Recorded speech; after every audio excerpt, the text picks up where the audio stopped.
Okay, you're back with the Passionfruit Whalrus, and we're playing Farcry Primal. And in this area, what we're doing at the moment is we're hunting our third goat, and then we're moving on to a new area of the game. And we've got a goat over there. So we'll sneak over there, we'll put some more vegetation in our pockets, because that's the kind of game this is. And they're not just reeds, they're rare reeds. Special ones. Special vegetation in the pockets.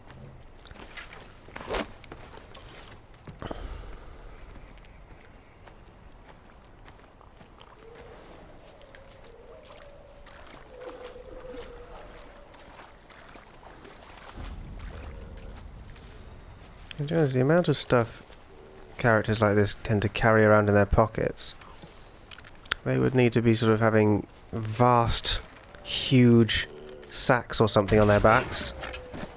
Alright, that's a headshot. And can we get another one? Bugger. I think I missed them. Oh well, never mind. I've got my third goat.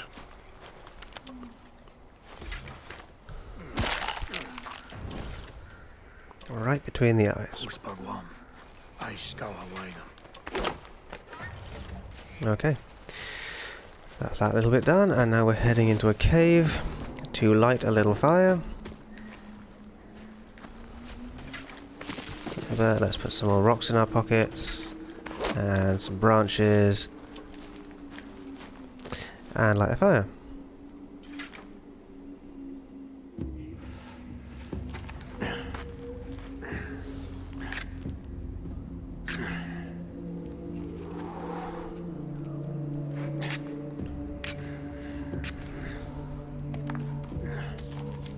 I do think the conical fires is quite a nice little touch. Fairly realistic. The way he's actually kindling it isn't really quite right, but the conical fire is nice. I like that.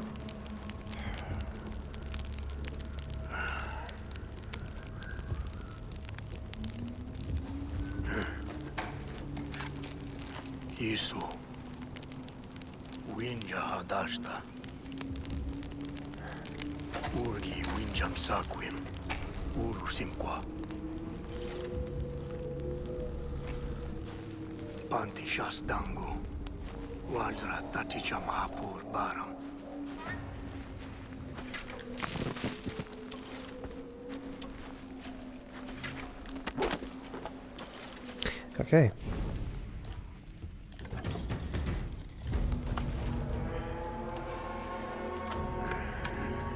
This is him making a club. Is one of the things I found kind of strange about this game is you've got three different tribes, and the Udam are distinctive for being cannibals and for being much more sort of big and ape-like than the other characters. The Syla are fire users and seem to be very religious, and they look slightly more advanced. Whereas the Winja are just bland. There's nothing really distinctive about them. They're just sort of generic cavemen. And that just seems a little bit strange to me.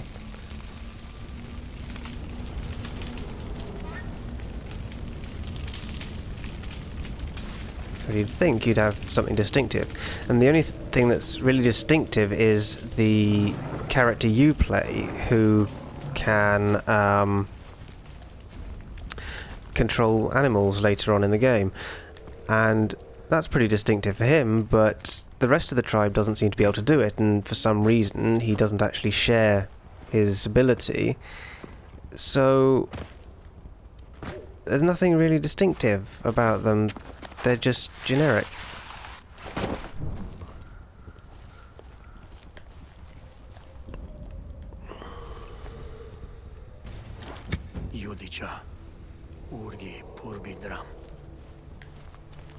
So we're just following the bloody little footsteps.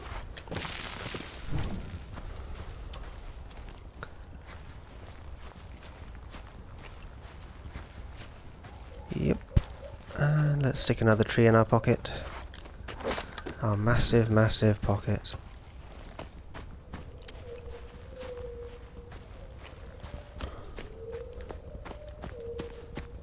Yeah, I think really you should have like a follower or something for all this stuff. You should have like a little minion in games like this who basically is just like an ogre or something with like this massive pack or like a cart or something, and then you just have all your stuff stored on them, because it would look a bit more realistic then.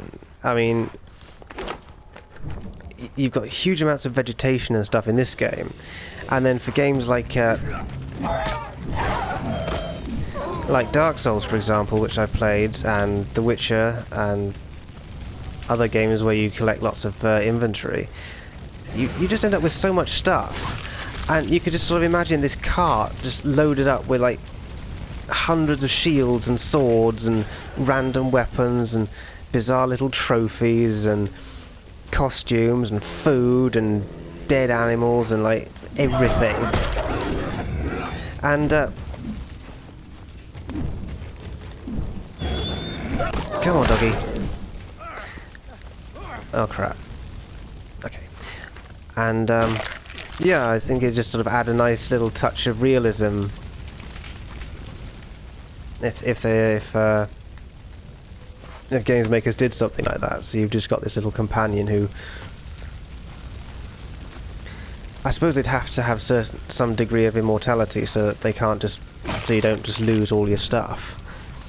But I just think it would be a sort of excellent thing, because it just is ridiculous the amount of stuff you stuff in your pockets in games like this and Dark Souls and The Witcher 3 and probably a lot of other games.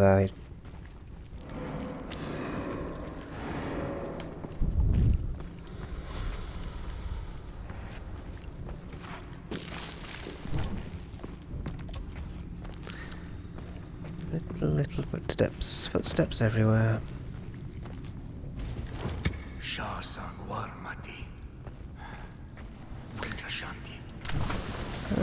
And that's our torch out. Now you can relight your torch, but I don't think I'm going to right this minute.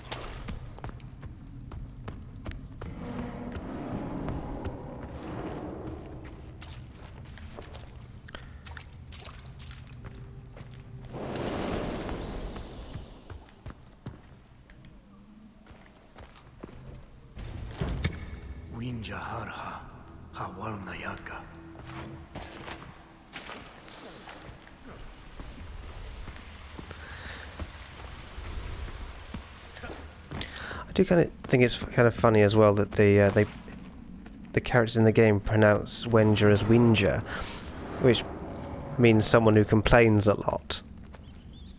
That's rather amusing, at least to me.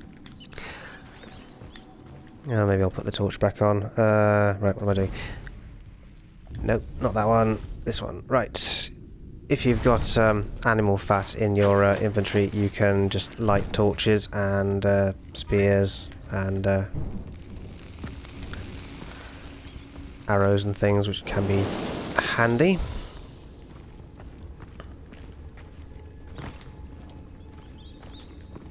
Little mices. I think you can actually shoot the mice, but I don't think I'm going to bother right now. Another pool.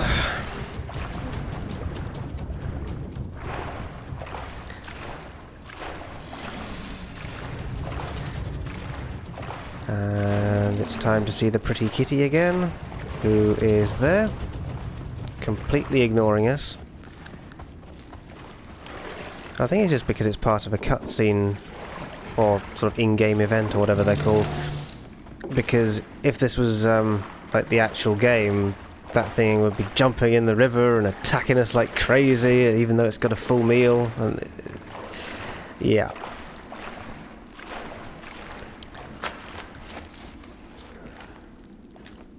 Okay.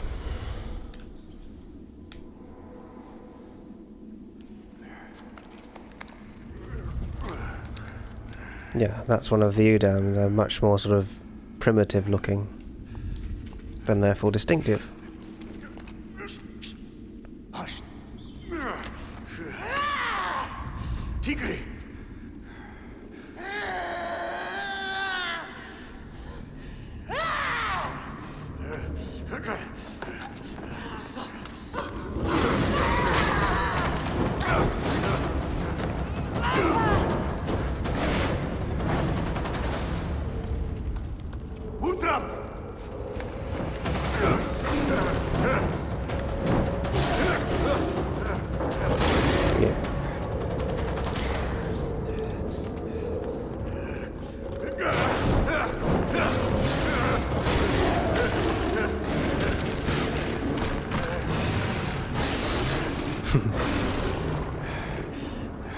Yeah, as you see, the animals are psychotic. Real tigers wouldn't attack, you know, armed humans if they got that much free meat just lying around.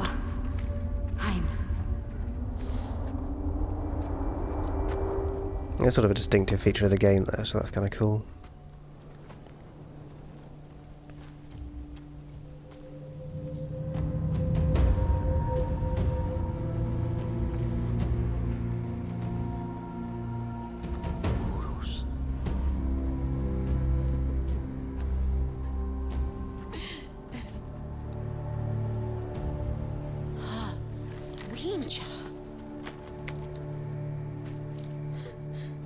Na orrospi? Palu, Sashwalim Shalam, Takar Hasam, Syla, Tigri Chawasu, Tii Bayamartis, Tigri udam daf, udam shaus, dausam. Utakar ulimwana. Ku Aikagwashta,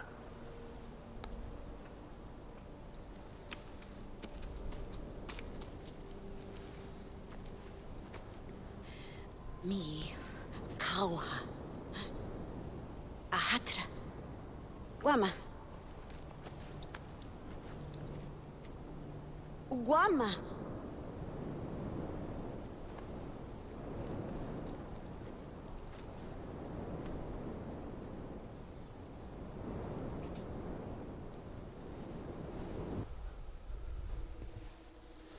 Yeah, so this is the crazy lady that we make friends with, who collects ears because she hears voices. So this is a nice balanced individual to start our adventures with.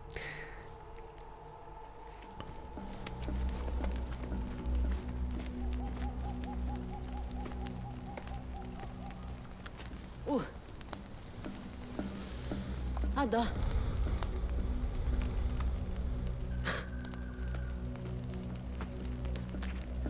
Are you kidding? I'll get fat if I eat that many.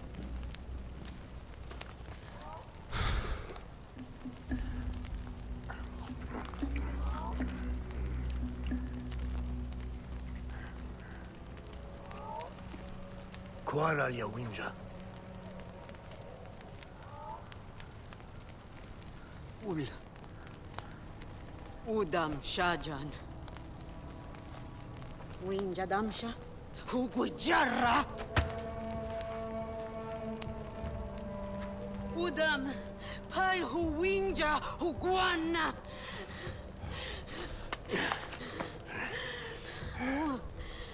Winja haywa guasha. Sandansha oros.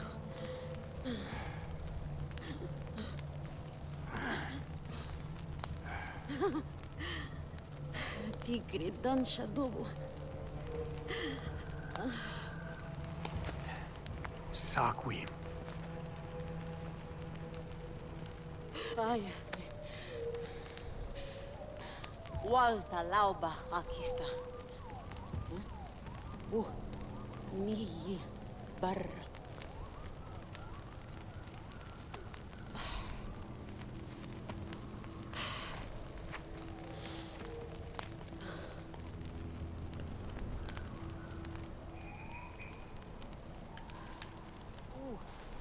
Walta lauba waida.